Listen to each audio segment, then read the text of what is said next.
Hey guys, welcome back to another video.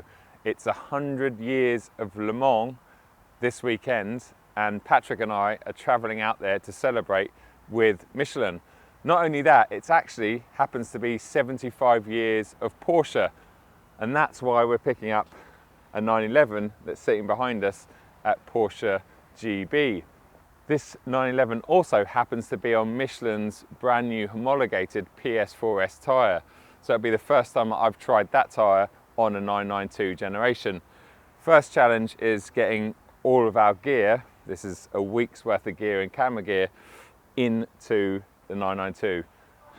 The frunk has swallowed two large cabin-sized bags, a couple of Pilotti shoeboxes, a Manfrotto tripod, some of my big size 12 Timberlands, and then in the car we have all the rest of the luggage without any issues.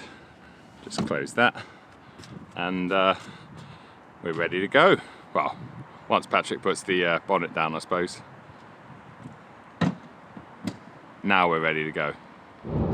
You join us many hours later.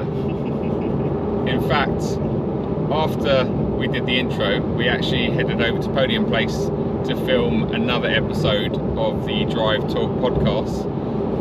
And then Patrick and I left Podium Place at 2 p.m. and it is now 6 p.m. There was a big truck fire on the M20, which meant they closed the M20, and the delays were just massive. We sat in standstill traffic for about an hour, I reckon. Yeah, it was at least an hour, until we managed to get off at the next junction and traverse some ways suggested back routes, which weren't the best, but I think it did help in the end. Yeah, it was a proper Waze special, but yeah, it was interesting, but it definitely helped. It's like I said, we're not far now. We're apparently about 10 minutes away, which will make us almost 2 hours late.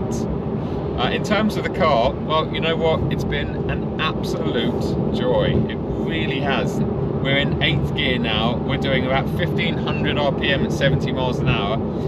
We're averaging about 30 miles to the gallon, but that, just take no notice of that because we have been around the houses and everything. I think at 70 this car would do about 40 miles to the gallon, which is substantially better than the GTS. We finally made it to Folkestone Eurotunnel. It's 7:05. You might be able to see that in that digital clock up there. The sun is nice and low. We are, what, 2 hours later than we thought, but we're on a train. We didn't have to pay any extra, so that's good. We have a very healthy dinner. Only the best for us racing drivers. Oh yeah, going to Le Mans, getting in perfect shape, just in case either Patrick or I get called up last minute. Reserve drivers. We're on the high carriage, or the tall carriage, which means wide, and I do go on about this a lot on my channel, a bit like a broken record, but if you have got a large sports car, supercar, something like that, Range Rover in front, yeah, definitely tick that roof box option. Yeah, like over 1.85 meters high, isn't it? Yes, I always just say that I've got bikes on the roof. You have to pay a little bit extra these days, but it's worth it, because honestly, trying to pilot something like this or something like that in front down the regular carriage is just asking for trouble, i.e. you're going to curb a wheel, and just not a good way to start or finish your holiday. Anyway, I'm going to switch the cameras off so we can get into our healthy dinner. We'll see you and update you at some point in France before it gets dark. Could you please switch off your engines whilst we are waiting for engineers to open the barrier? Oh, sounds like we're stuck on the train now. Hopefully it will not be too long. Right, little update. So we got on the train, as you know, a really old and battered Vauxhall Astra pulled in behind us.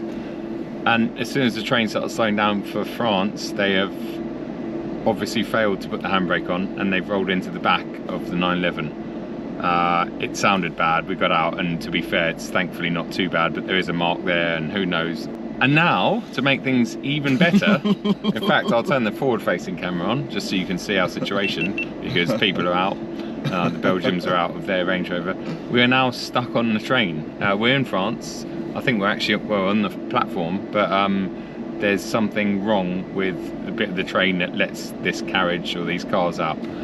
We're finally on French soil. The train was fixed and we got off it. We then had to exchange more details with the Eurotunnel staff. We've had a look at the bumper in daylight, although it is fading very quickly, and to be fair, it's amazing how good the bumper is. Modern bumpers and the way they're designed for slow speed impacts, because there's hardly a mark on there. If we're being by the book, Patrick was actually behind us. Yeah, I don't like this, Joe. I don't like this. I hadn't even driven 1 kilometre in the car. 1 kilometre? You hadn't even driven 1 I hadn't even turned it on, centimetre. yeah. Actually, you did drive 1 centimetre when she hit you in the back. We moved forward. I did have my hands on the wheel, so yeah. Yeah. I'll overlay our route that we've done today, or we would have done. And by the time we get there, I'm not sure how many miles we'd have done, but I'll put that on the overlay. You'll see it somewhere. See you tomorrow. Bye. Good morning, guys.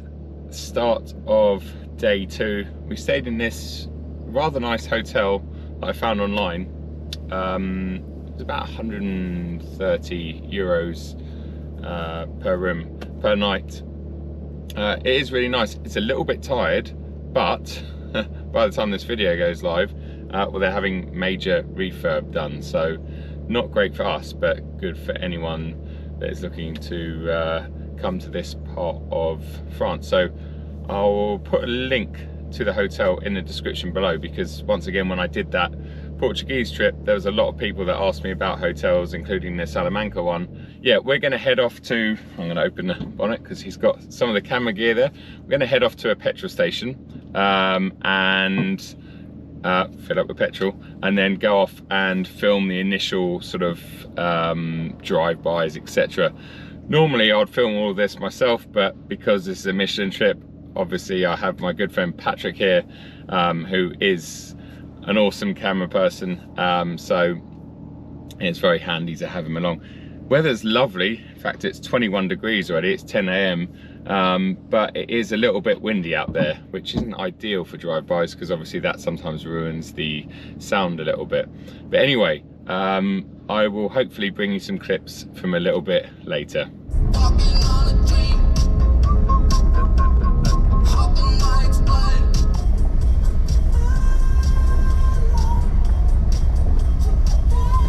We have found a lovely spot after fueling up.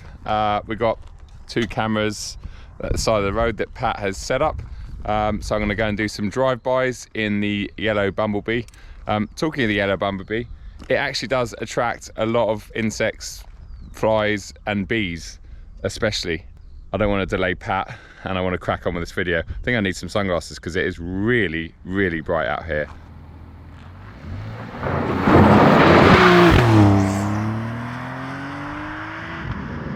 Found some sunglasses. Now I'm going to show you what a typical drive-by looks like. So Pat's just up the road here.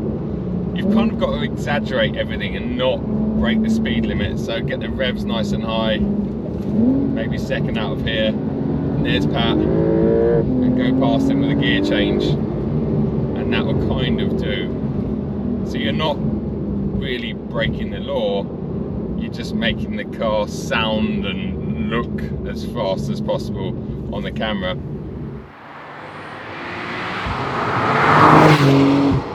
And obviously Pat being there, we're on comms if we need to be.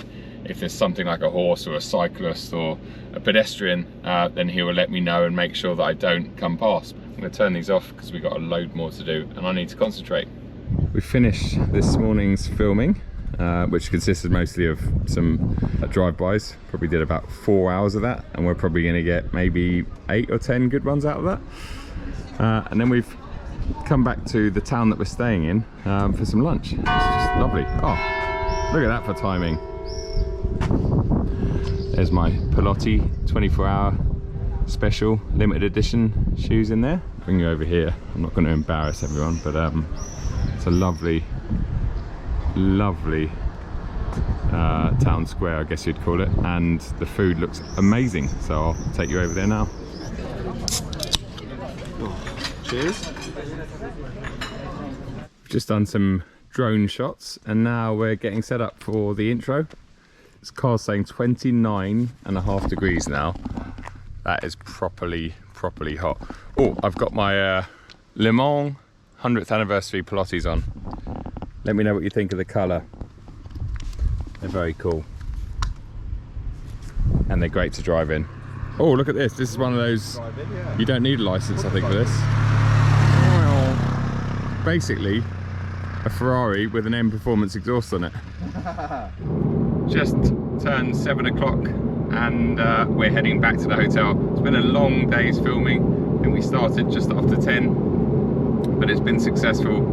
We've got plenty in the bag, which means that basically tomorrow, when I get behind the wheel, I don't have too much to do aside from the talking part, so off the GoPro.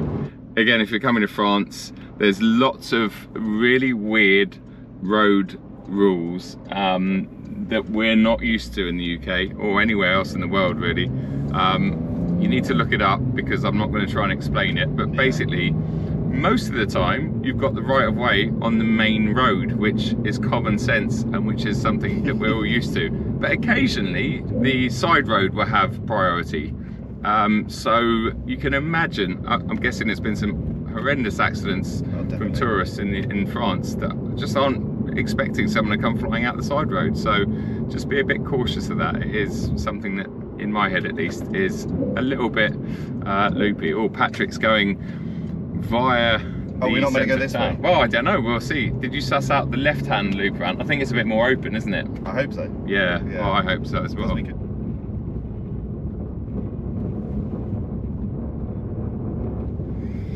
Church bells going off as well. Right, so this is where Pat's going to be put to test, but I don't think he is actually. I think he's got away with it very lightly. Yeah. Really? Yeah, easy. Easy peasy. I don't know if I'm pleased about that or if I'm not. I'm pleased for the car's sake. Yeah, I'm pleased for the car's sake. But I wanted to see Patrick sweat a little bit. What are they called? Citroen Amis. Amis. Yeah, AMI. Yeah, I'll definitely have one of those if I lived out here, I think. This was the bit I was nervous of last night when we got here at 1 in the morning. I was coming into this. Because you and the man running the hotel were judging me about trying to get through these bollards. But... Oh, I was more concerned about the thing on the floor. Well, not yeah, the that too, yeah. Crunch.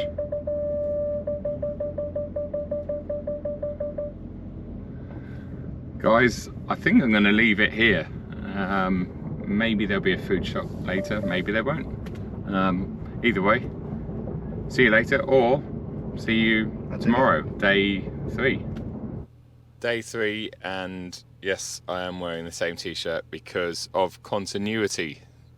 Don't always assume that a video you watch on my channel was filmed on the same day. A lot of the time I will try and film a first drive or a review in one day. Sometimes it's a struggle and I have to do it across 1.5 days. This morning or the next couple of hours are all going to be about me trying to string sentences together to camera whilst driving, which still, what, 8-9 years later for me, is a bit of a struggle at times. Just depends. Sometimes I'll smash it out in 20 minutes and it's done. Other times it will take me 20 minutes to literally get one sentence together that I'm happy with. I am a little bit picky, and hopefully in about an hour's time or an hour and a half's time I'll have finished and I'll feel happy because the video is done, and now all it needs is 2 days editing from me when I get home. There you go. Thought I'd let you into that little insight. Back on the same roads. I try to keep the continuity of things like drive-bys in sync with the actual driving.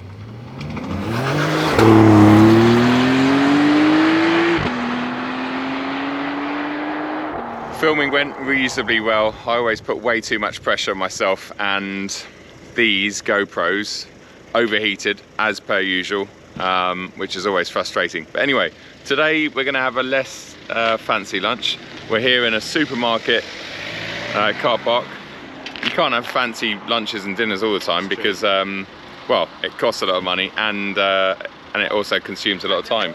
Hopefully, Bibendum will keep an eye on things, literally an eye. Get it? And the pizza? Chicken? Yeah. I came to the supermarket to pick up some water and I saw this. So I thought it'd be a cool little present to give Patrick. Pat's going to wonder why it's taken me 10 minutes to go and pick up some water from the supermarket. It's literally just there. How does it take you so long? How's it taking me so long? Well, apart from getting water and some toothpaste, Right. I got you a little present. Oh, really? Oh, wow, look at that. It's the exact same spec, including the wheels and everything. The same spec. It's the only 911. I spent about 10 minutes looking through. I literally had the whole shelf out on the floor. Does it have the rear view camera and the steering though? Yeah, or is this base? Definitely. No, actually, Rob Durant actually spec that car. Oh, really? Yeah. He spec that at the same time. And what's the RRP on this one? £98,000. 98, yeah. That's unreal. Yeah. Wow. You join us about an hour after lunch. It's fast approaching 4 o'clock and it's 30 degrees outside. And we've arrived at tonight and tomorrow night's accommodation. So Thursday night, Friday night and Saturday night, isn't it? Yeah. So actually 3 nights we got here. We're going to go and check into the hotel and unpack our bags, freshen up a little bit. I can get out of my 2-day-old t-shirt. How do you pronounce where we are, Jay? Oh, I'm not even going to go into it. Chartres. It looks beautiful. We're not actually like close to Le Mans, to be fair. I think we're about an hour and a half away. So we're going to be doing shuttle buses there and back. Anyway, wish us good luck trying to find where the parking is. That could be the hotel in front. No, it's not. It's kind of behind there. We'll see you in a bit. Adios. Last night we had some lovely food at a Michelin star restaurant about 100 meters from our hotel. Very, very good. Finished up about midnight and thankfully got a decent sleep. We've caught the bus in this morning into Le Mans. We're actually in the town centre right now. Just had a lovely lunch. I know we seem to be eating lots, but that's what you tend to do on these Michelin trips. It's always some form of automotive experience, some form of really nice hotel, and some form of way too much food and a little bit of alcohol. But thankfully we're not driving anything today, so I can be a bit more liberal, but it should be good. We're heading over to see the drivers parade now, which is it's a bit of a historic thing at Le Mans. Hi! And he's a young fan of mine. Make sure you subscribe and hit the bell icon. Cheers. The weather is nice, but apparently the thunderstorms are coming in later today.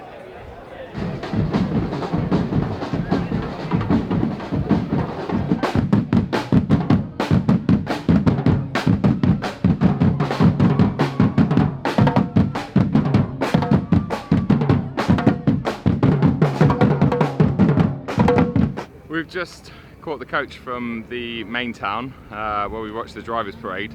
It was very busy, to be fair, and very hot. It's 31 degrees and about 100% humidity, so it was almost unbearably warm. But thankfully here there's a bit of a breeze.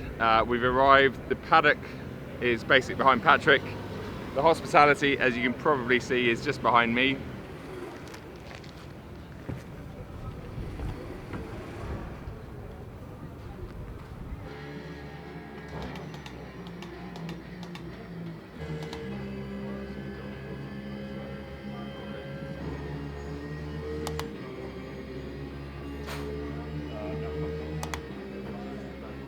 Hi, just got some free merch from Alpine, but as with all hats, they don't fit me, so just gonna have to do that. Does that look good, Pat? No. So we've just seen the reveal of the A424B, which is essentially Alpine's hypercar that they're gonna put in next year's race, so 2024. There's a really cool thing on the rear wing that says, "My other car is an Alpine A110," which I thought was pretty cool. What I was more interested in, and don't take offense to this, Alpine, but that one is an A110R Le Mans edition. 140,000 euros. It's just mind-blowing. That's the same price as that fully optioned 911 GTS I had recently. Now we're going to head back to the circuit. Sit back and you see the whole pit lane and grandstand, and even the circuit is starting to get filled with people. That's an enormous proud moment, but it's only these few minutes, because right after we will be at the press conference, or we will be asked by the Michelin engineer or the car engineer what was all right in the last stint and things like that. So the work is already going on. So the podium is very, very important for us. Right, we've just had a really cool, intimate experience with Tom Christensen and Alan McNish in the trophy room, and now we've walked out here to the podium, which is above the pit lane and the main straight. It's amazing. I'm actually going to go and stand on the top spot because we have to leave. We've got to go. We've actually got 3 recent tyres that have run here at Le Mans, and as with everything these days, Michelin are trying to make their tyres and their motorsport tyres more sustainable. So in 2021, 2 years ago, they used 46% of sustainable ingredients. Last year that number went up to 53, and this year it's gone up to 63%.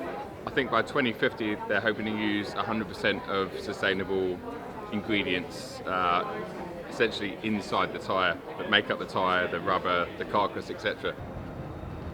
We've just had an amazing meal in the Michelin hospitality, but before that we had a talk from Jean-Eric Vergne, ex-F1 driver, current Formula E driver, and is driving in the race tomorrow. We've got the pit entry here as well, so it's a really exciting part of the circuit to see all the action. Feeling a bit tired and keen to go home and get some sleep, because tomorrow night's going to be a long one. Look forward to bringing you some racing action at last tomorrow.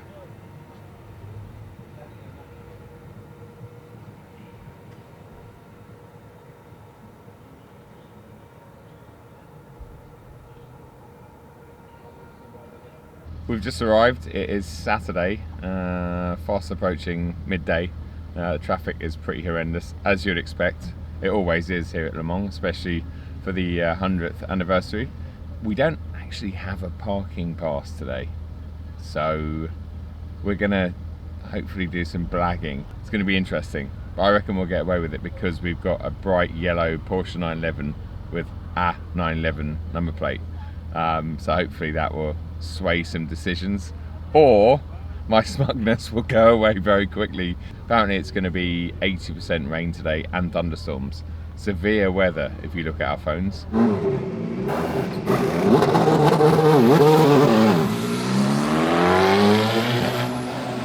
Right then guys, you join us in the hospitality just above the pits with Michelin, of course. We just had a lovely lunch and we're going to head down and check out the cars on the grid. They're all heading out now to do a formation lap. We just had some jets going over. It's all action, loads of noise, loads of atmosphere, and the good thing is it's not raining yet, so fingers crossed it doesn't rain until at least after the start. Let's head down to the grid now and check out some of the cars.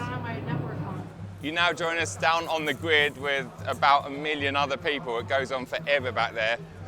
This looks pretty busy. I'm guessing this is the pole position Ferrari.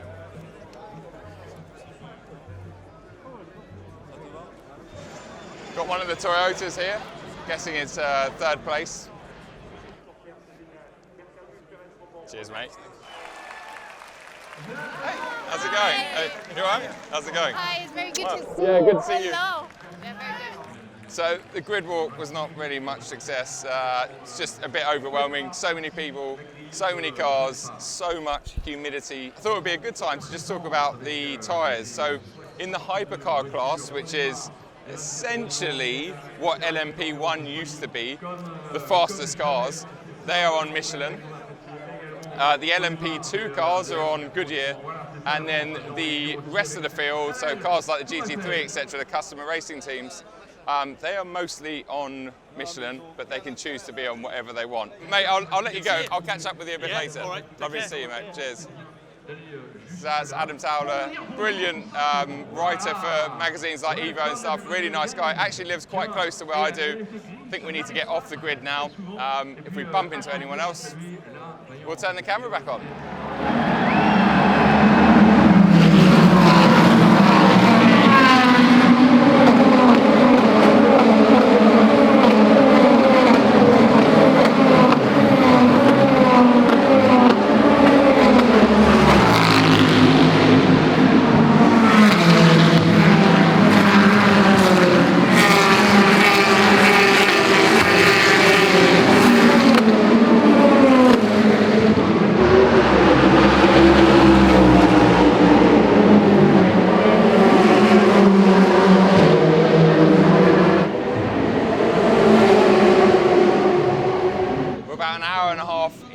race, and we've come down to one of the pit garages. This is actually a Ferrari garage, car number 66, and it's a really interesting way of watching the race. There have been some cars that have come through the pit stop, no one here yet. I was speaking to someone from Michelin, but is also closely connected to Ferrari, and we're actually talking about the Ferrari hypercar. I was asking if it's going to be reliable, etc., and he said that actually that car's been around for over 2 years now. They've been testing it privately at Monza, and they've been running it not on 24-hour runs, but they've been running both cars for 36 hours. So that's a NASCAR, the one and only NASCAR in the race, which just sounds better than everything. But anyway, yeah, I found that interesting that they've been testing the car for 36 hours at Monza non-stop. So reliability-wise, it should be pretty good. Sunshine, loud cars, fantastic.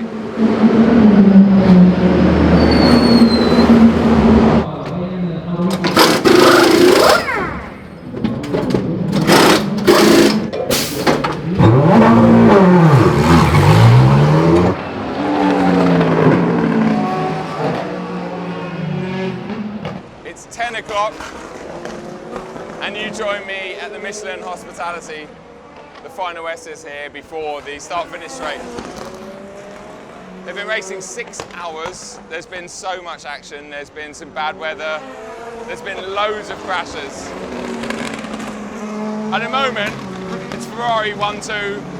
I think Peugeot are 3 and Porsche are 4, or Toyota, but they're all basically, it's still open completely, so anyone can take the win in the hypercar class. It's been an awesome experience. We earlier on we went into some of the pit boxes. We actually ended up going into Toyota. We couldn't film anything in Toyota because it was top secret, but Toyota's was just incredible. It was like walking into their factory, not so much their pit box. Some things that I'll probably talk about in the car when we're on our way home, because you just won't hear me here. I don't think it's so loud, but it's great that it is so loud, because with so many motorsports these days, they're getting quieter and quieter, but here there's still plenty of volume. And in fact, I think I mentioned it earlier on, but the best sounding car here is the NASCAR, maybe the Cadillacs as well. The Cadillacs sound absolutely unreal. Corvette sounds pretty good as well. Anyway, the sun is going to set, so we're not planning to go back to the hotel until about 2 a.m, so it should be a good night. Thanks so much to Michelin for inviting me out here. It's just been awesome. In fact, Patrick and I have been playing on the sim inside as well, getting a little bit competitive. So we might see you later, we might see you tomorrow, who knows, but yeah, it should be a good night either way.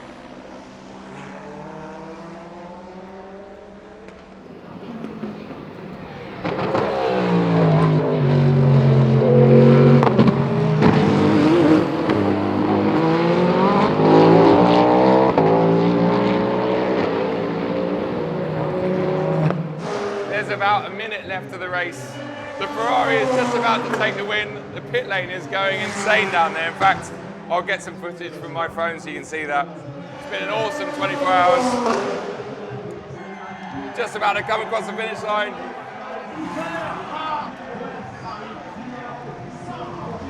There's Mr. Patrick up there. It seems Ferrari can win endurance races. They won the N24, they've now won the L24. If only they could win some F1 races as well. Maybe it's because of the tyre. But anyway, I'll see you in the car, maybe tomorrow, when we can reflect on this awesome couple of days. Massive thanks once again to Michelin for hosting Patrick and I. And yeah, we'll talk to you when we're in the car and you can hopefully hear us. You join us the next morning. Patrick and I stayed just on the north coast of France, near Dieppe. Just want to do a summary of this trip, really, just like we did when we went to Portugal in November last year. So hopefully you've seen that video of us in the touring.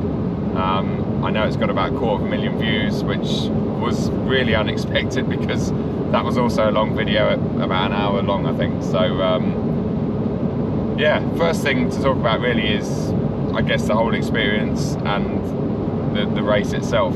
It's been an epic few days, it really has. We've experienced lots of amazing food and lots of amazing racing, and we've learned a lot about Michelin motorsport tyres especially, and actually Michelin road tyres, because we've spent the last 5 or 6 days, 6 days. Yeah, 6 days now, yeah. 6 days in this car, just over 1,000 miles, and it's been epic, really, really epic. So let's just reflect on the 24-hour race. As you hopefully could hear yesterday, because we haven't looked back at the footage, it was very loud. The Ferrari hypercar took the win by a minute and a half or something. Yeah, like a minute 20. So over 342 laps. That's not very much at all. Incredible. The fact that they're on the same lap is just amazing. Ferrari did an incredible job, just like they did at the N24 a few weeks ago. They really are showing incredible pace and incredible strategies. Maybe they should employ some of the strategists in endurance racing and take them over into F1. Well, I think that's what Charles was at Le Mans, wasn't it? Yeah, well, Charles probably learning from the best. Yeah, maybe he's going to go back and feed to the team some good strategies, because jokes aside, like in my head I was like, even if the car's fast, maybe they're going to somehow mess up the strategies, but they didn't. We were over the pits, right, for a lot of the start of the race. Lovely and sunny, very dry. And then we're watching the TV screen, which is showing the rest of the track after the cars have gone past. Yep. Torrential rain, cars flying off the track left, right and centre. Yep. And a lot of them ended up having to coming in and going onto the wets. Yep. But to us looked crazy, because it was perfectly dry, lovely, warm, everything. And it never rained. No, never rained where we were. It never rained where we were. And don't get me wrong, it's a big circuit, but it's nothing like the Nürburgring. No. It's I don't know how long, well, it's 3.5 minutes a lap. Yeah.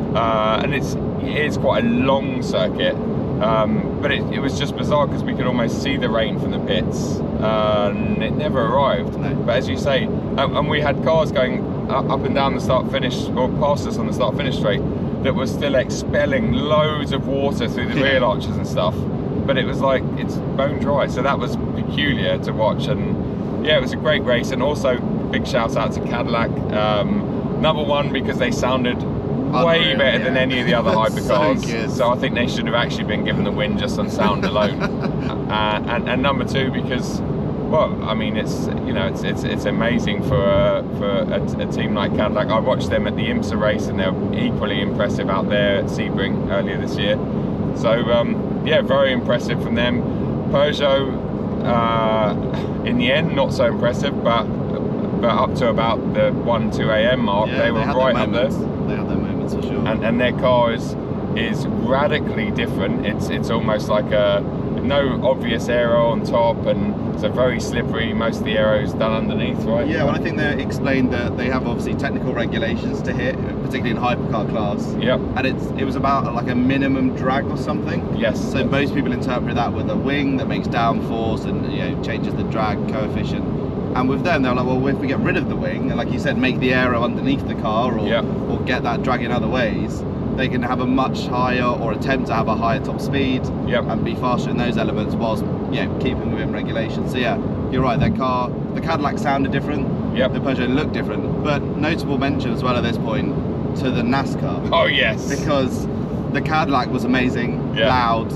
But the NASCAR was like another level. Like, it was insane. Just amazing. I mean, it was up to 29th at one point, like well into the early hours. So you're talking 15, 16 hours in. It was up to 29th place out of 65 cars or something overall. Like when we were out at night at the Arnage section. It was like, I mean, I was cheering for them every time they came through, but you could see the crowd every time they came through. Everyone was getting excited, so just brought so much energy. And I think that's what all these endurance races are for. Yeah, it's great that Ferrari win, and that's the ultimate prize there. But actually, there's lots of heroes further down the grid, and the NASCAR team was definitely one of them. We went to a few workshops around the Michelin motorsport tyres. And the corporate tyre, as they call it, which is essentially the tyre that they supply to the hypercar teams. So all of the hypercars were on Michelin tyres, And what we learned, well, firstly, obviously, the buzzword at the moment everywhere is sustainability. And with the very latest 2023 spec corporate tyre, it now uses 63% sustainable materials, and we did talk about this in the workshop, which is about a 10% increase from last year, which is impressive. But for me, the most impressive stat is the fact that they're trying to reduce the amount of overall tyres that they bring to races. So, for instance, last year they had about 12,000 tyres at Le Mans, and this year they had 8,000 tyres. So that's a massive reduction.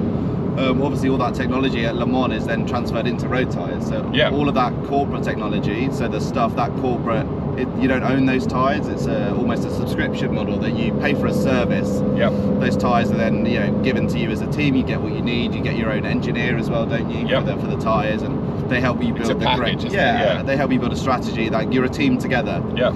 Then that technology will move to the tyres that you can buy. So on the podcast at Cafe de Machine, we had a customer tyre, a customer racing tyre. Yep. Well, they're £400-500, not much more than an equivalent Cup 2 or Cup 2R. Exactly. The same size, and that tyre will take the technology from Le Mans in a few years, and you'll be able to buy that.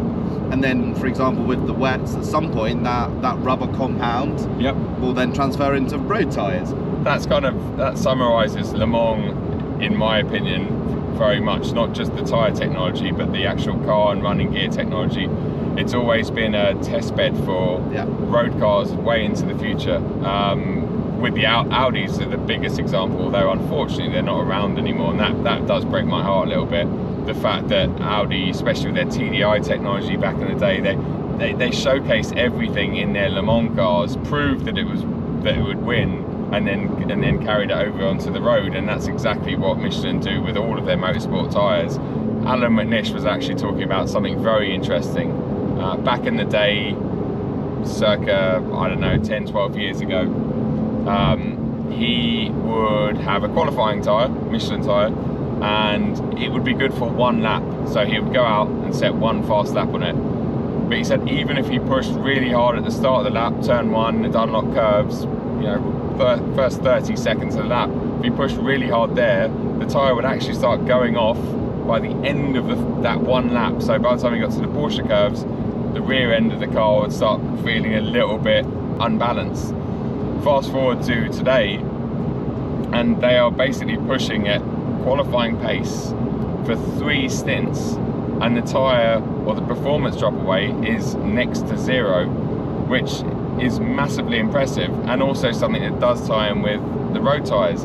This is something that Michelin really tests extensively, is the fact that your road tyre gives you the same or very similar performance when it's brand new and when it's 80% worn. This car on long road trips like this one, it's just been absolutely faultless.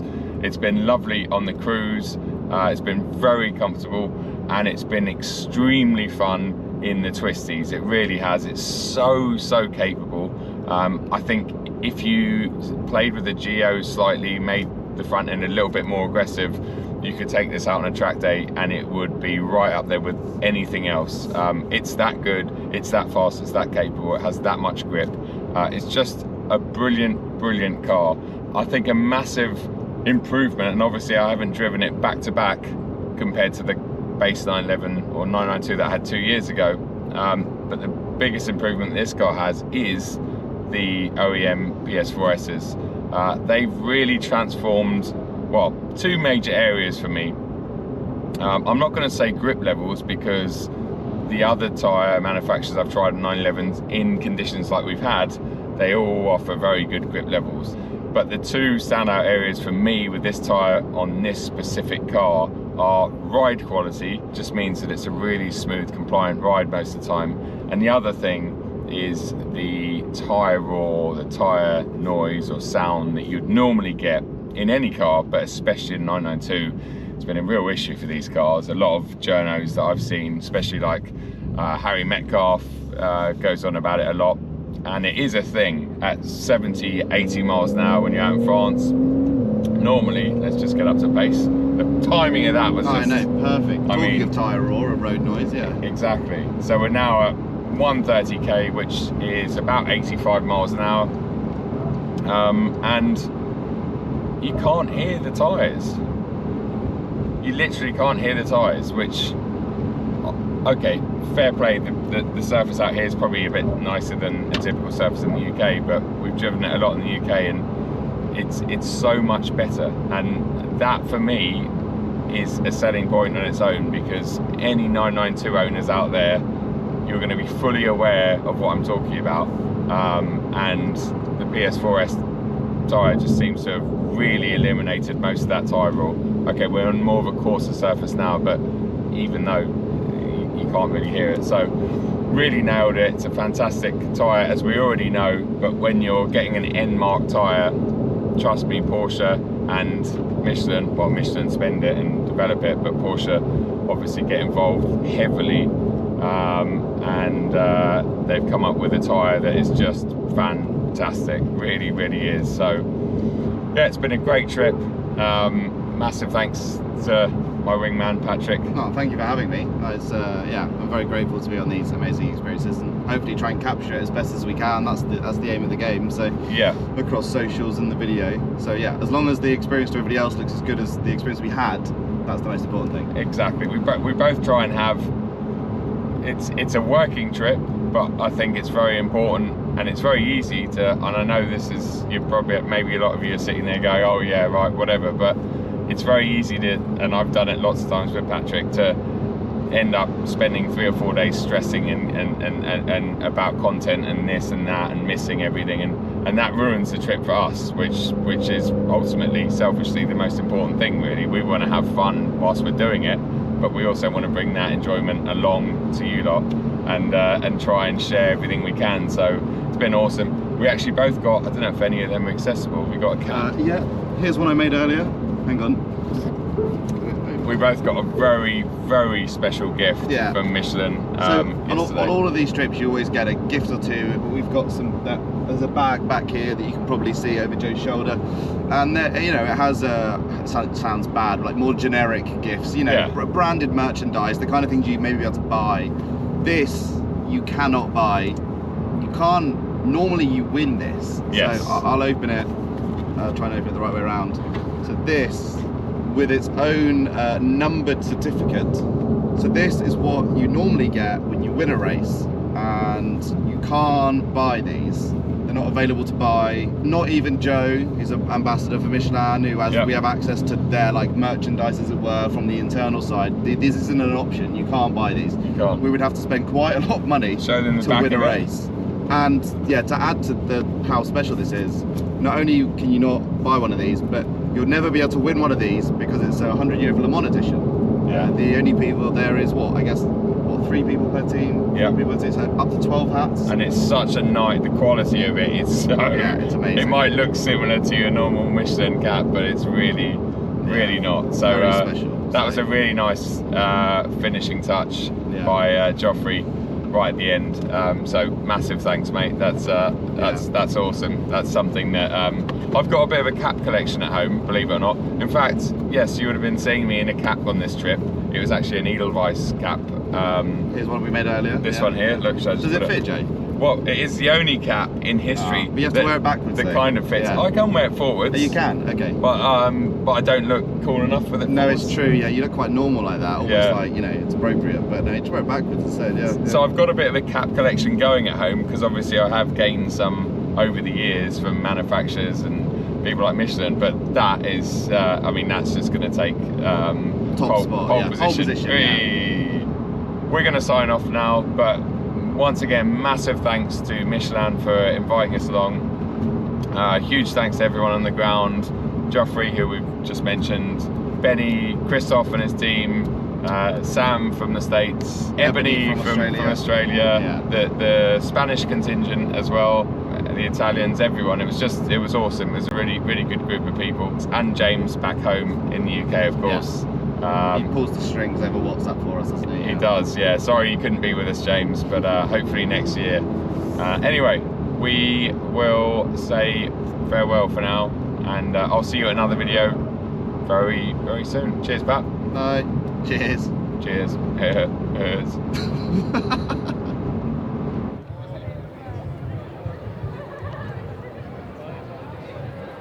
I must admit, I'm a little bit overwhelmed. I've never had this many people turn up to a meet, but thanks for coming, everyone. Really appreciate it.